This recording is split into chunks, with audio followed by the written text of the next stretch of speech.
belə işbirliyi, belə bir komitə var.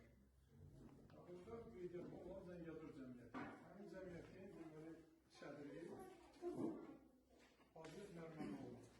Əslən Qubadlı rayonundandır. Hacı Nərmanoğlu bizə müraciət elədi ki, Qubadlıda həlak olmuş Sovet tarixinin axırıncı qəhrəmanı Poltavada dəfn olunan Alek Babak haqqında yazılan kitabı Ukrayna dilinə tərcümə etdirir.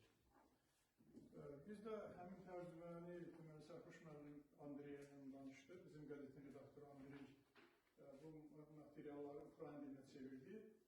Tək Ukrayna dilinə çevirməklə yox, eyni zamanda diasporamızın fəaliyyəti haqqında xeyli materiallar əlavə elədi bura. Yəni, kitabda baxsaq, görərsiniz ki, kitab iki dildə nəşr olunur. Bir Ukraynca, bir də Azərbaycanca daha geniş formada nəşr olub. Yəni, kitabda, yenə deyirəm, həmin Alek Babak haqqında yəqin ki, hamımızın məlumatı var. Alek Babak haqqında biz ilk xəbəri o vaxtı Azərbaycanın bir jurnalist gəlmişdi. Öz gücü ilə gəlib getmişdi o həmin kəndə, Viktoriya kəndinə, Poltava vilayətinə. Sonra Azərbaycan televiziyasında bir fragment olmuşdu. Həmin fragmenti Afşar uşaqları baxmışdı. Rövşən bizə zəng elədi ki, bəs belə bir adam var, Azərbaycanda Ukraynalı, Azərbaycanda kəndi müdafiə edib, özü də həlak olub.